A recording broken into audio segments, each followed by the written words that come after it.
Hello, boys and girls. This is another few chapters we're going to be reading of The Bridge Home by Padma Venkatraman. If you have not been following along, you can look back on the other posts to find out about Viji and Rukku, the two runaway sisters. And remember last time we found out how they found help with the tea shop auntie, and they found a place to sleep on the abandoned bridge and a puppy. And they met the two boys, Arul and Mutu, who were kind and helped them to settle down on the abandoned bridge. So let's carry on with chapter 12, Choosing Family. By the end of that long day, I hadn't found a job. Our money was gone. Remember that little girl tricked them and stole the rest of their money. And we weren't any richer, except for the raincoat and bananas and bag of beads that tea shop auntie had given us. Still, I felt thankful. Thankful we had at least that much. Most of all, thankful that you were following me without a fuss, with Kuti at your heels. Kuti is the name of the dog. Smart, independent Kuti, who'd scampered off to eat scraps out of every open, overflowing garbage can we'd seen. We wouldn't have to worry about feeding him. Arul and Mutu, the two boys, returned as we were trying to tie our raincoat to a steel rod that was poking out of the wall of the bridge to make a roof. Arms outstretched, you ran towards the boys. The raincoat flapped in the wind and started flying about the bridge. You squealed with excitement as I zigzagged after the raincoat, dodging the holes in the bridge. Kuti yipped and joined the chase. "Cloth bird!" Mutu yelled as he helped me catch it. "Nice save," Arul clapped. "But that's not big enough for a roof." "What do you know?" I huffed. We don't need you telling us how to build a shelter." "Too bad, because I got a spare top for you, a nice big one." "Now you tell me, after I almost twisted my ankle hopping all over the bridge." "You could thank me, you know," he said. "I could," I agreed. Arul grinned, and I grinned back. "Well, maybe you'll want to thank me after we have some dinner." We spread the raincoat on the ground and sat cross-legged in a circle around it. Arul set out their food, 4 crisp marukus wrapped in newspaper. My mouth watered, seeing the beige spirals made of spicy lentil flour. I added the bananas that remained from the bunch that tea shop auntie had given us. Arul pressed his palms together and said a prayer I'd never heard before. It sounded like, "Our Father art in Narayan something something," all in English, not Tamil, like Amma's prayers. What was he saying? He was saying the Lord's Prayer, "Our Father who art in heaven." And she had never heard it before because her parents were Hindus. Then we split the food up evenly. Almost. Arul insisted that he wasn't very hungry. He gave me his fruit to save for you for the next morning. Wasn't he kind? Ashamed that I was too selfish and hungry to be so noble, I downed my fair share, so she couldn't save any for Rukku. After dinner, Arul helped us build our shelter. We tied one edge of the new tarp to the rods poking out of the wall of the bridge, right alongside their tarp. You and Mutu helped us stretch the other end of our tarp from the wall to the ground and weight down the bottom edge with stones to make a nice sloped roof. We hung our towel between the 2 sloped tarp roofs like a wall. I spread out our sheet and bunched up the raincoat for you to have as a pillow. "Sleep well in your new home," Arul said. We crawled into our tent. I took out the book Pavathi teacher had given me and strained my eyes, trying to read in the semi-darkness. But I could hardly make out the words. I put the book away and thought of how kind she had been to us. "When we grow up, I want to be a teacher," I told you. This dream had flitted through my mind before. Voicing it for the first time made my dream feel more solid. But it also made me worry if, by running away, I'd pushed it further out of my reach. You think I can be a teacher someday? Sabo and Parvati teacher moved to cities so their lives could get better, right? Like us? Story, you demanded. I sighed. I didn't want Arul hearing my story and thinking it was silly, so I started whispering as I'd done the night before. Loud, you commanded. Palace. Peacock. Okay, okay. I raised my voice a little and saw Mutu's shadow as he crept next to the towel dividing our tents. Mutu wanted to listen too. When I was done, you demanded, again. I was about to protest when Mutu's voice floated through the thin barrier between us. Yes, Akka, please. One more time. His words made my throat squeeze up, and it was a few moments before I could speak again. He'd called me Akka, older sister. He'd made me family. So now they felt like they belonged to a family. Chapter 13, Work and Pray. That morning, after we'd combed our hair, I offered our comb to the boys. If you'd like, I said hesitantly, not wanting to offend them, you can use this. Mutu snickered. Next, you'll try to make us iron our clothes. Thanks. Arul stuck the comb in his tangled hair and yanked. Months since I did this. Months? Really? Mutu said.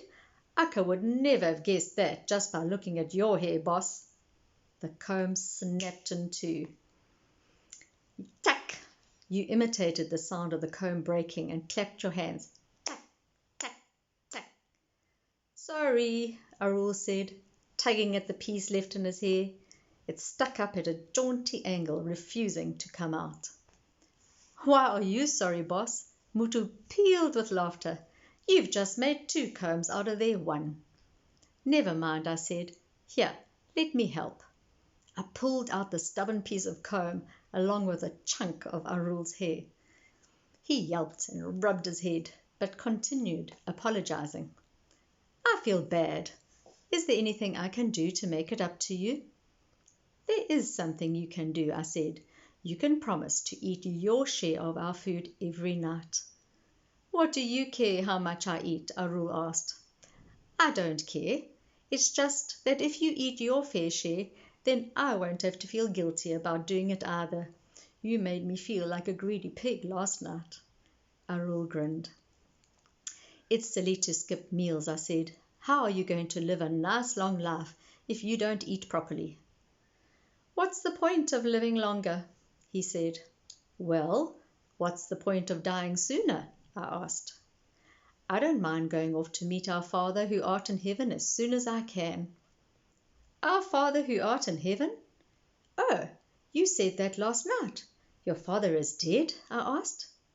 Yes, but I wasn't praying to my Father, he said. I was praying to God. He's called our Father. God's our mother too. Only if you're Hindu, he said. Hindus have a million names for God, but all are wrong because Hindus worship the wrong gods. I've never heard anyone say there's a right name or a wrong name, let alone a right God or a wrong God, I said. Anyway, it doesn't matter to me because I don't pray. You really never pray? Arul looked horrified. Even the wrong gods are better than no God.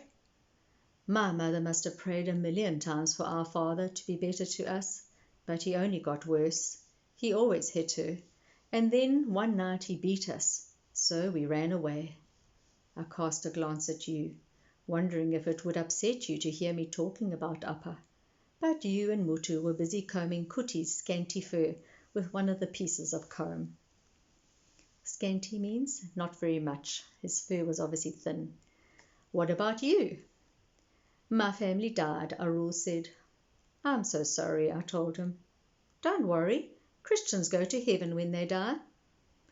What do Christians do when they're alive? I said, sensing that he didn't want to dwell on the subject of his family's death. I had a vague idea that being Christian had something to do with worshipping Yesu, a god who wore a crown of thorns. We call him Jesus. Arul started explaining all about Yesu and about doing what a book called the Bible says to do. Mutu joined us when Arul was telling me that Jesus said that if someone whacks you on one cheek, you should show them the other cheek. And if you do the things Jesus says to do, Mutu added, you sprout wings when you get to heaven so you can zoom about like an airplane. You're a Christian too? I asked Mutu. I don't know. He scratched his chin. You are, Arul said. You repeated those words I told you to, remember? Yes, Mutu said. But those are just words and you told me to say them, boss, so I said them. But there's lots I don't really understand. Like what? Arul demanded. Like that showing the other cheek thing. And like why didn't Yesu fight the bad guys? Mutu continued. He had 12 in his gang. Not a gang, Arul said. Followers. Gangs follow the boss, Mutu argued. So gangs are followers. Yesu had apostles, Arul corrected him. Teachers who spread his word. Stop talking nonsense, Mutu. You should know better. Okay, boss. I'll just turn around and show my other side. And Mutu whipped about and wiggled his bottom at us. Arul looked at the sky and moaned about how he didn't want our souls to burn in hell until the end of eternity. If I hadn't been laughing so hard, I'd have asked Arul how eternity could have an end. Eternity means forever. We're running late. Mutu glanced at an imaginary wristwatch. Need to get to the office, boss. So they're off to find some work. Want to come with us? Arul asked as he gathered the sacks and sticks they'd been carrying the day we first met. Yes, thanks, we really need a job, I said. Where do you work? We're adventurers, Mutu said. We climb mountains every day. Right, boss? Right, Arul said, although some days we swim across rivers instead. What do I need to bring? I said. Don't worry, we'll find you what you need, Arul said. Rukku will bring beads, and you patted your bead bag. Good idea, he grinned at you. Good, you agreed. Kuti trotted along as we followed Arul across the bridge to the side that we hadn't explored yet. It led to a crowded street where cars honked and bicycle bells trilled and motorbikes and rickshaws spewed trails of smoke. A van lurched by with schoolchildren in uniform hanging out the windows. One day we'll go to school again, Rukku, I said, just like those kids. School! Mutu guffawed like I'd been joking. You actually like school? Not exactly, I admitted, thinking of the kids who teased us and the teachers who ignored us. Not all the time, but there was one teacher I loved. And she said, I paused, thinking of all the wonderful things that she had said about my imagination and how smart I was and how she'd encouraged us both. I realized the biggest gift she'd given me wasn't the book. It was something else. She believed in me and Rukku. Believed what? Mutu said. She said, if we work hard, I tried adopting Pavathi teacher's tone, we can do anything when we grow up. I used to go to school when I lived in my village. Arul sounded wistful. I had a great teacher too. Don't sound so sad, boss, Mutu said. We can do anything we want now, even though we aren't going to school. In fact, we can do anything we feel like because we don't have any school teacher telling us what to do. We turned onto a street full of wooden stalls. At one stall, flies swarmed up from an open gutter onto the skinned carcasses of goats, and you held your nose. Think that's a bad smell, Mutu cackled. Wait till you get where we're going. I couldn't imagine what could be worse. I remembered reading an article about a man who cleaned sewers on an oily piece of newspaper in which Appa had wrapped pakoras to surprise us with on one of his good days. Surely we weren't going to clean sewers. The sewers are the pipes where all the waste from the toilets gets flushed down. Finally, we stopped in front of a shack that had a peeling sign hanging above the open door. Victory Waste Mart. Kuti should wait outside, Arul said. Sit. You and Kuti and Mutu sat on the steps, while I ducked into the shack after Arul. Towers of junk, paper, plastic, glass, and metal were stacked everywhere, and a man was holding up a pair of rusty scales, weighing some cardboard. This was a recycling place, so he had stacked the different pieces of paper and plastic and glass to be recycled. "One sack, please, sir," Arul asked. The man's eyes fell on me. They were mean, like a rogue elephant's. "What's your name, pretty girl?" the man asked. I pretended I hadn't heard, figuring the less he knew about us, the better. "Won't tell me your name, but you want my help." "Viji," I mumbled. "New to the city? Where do you live?" "Not sure," I said. He motioned toward a pile of crumpled sacks lying in a corner. I took one, and Arul picked out a stick. "Thank you, sir," Arul called over his shoulder. We stepped out of the cluttered shack into the dazzling sunshine. Arul shot me a concerned look, a worried look. "You probably want to wait outside with Rukku and Kuti from now on." "Yes," I said, grateful that he'd understood that the waste man scared me. We cut through an empty park and past some teetering apartment buildings. Teetering means about to fall over, or at least it appeared that way. And they at least offered us shade from the blazing sun. Huge posters, as tall as we were, advertising the latest movies, were plastered on the walls.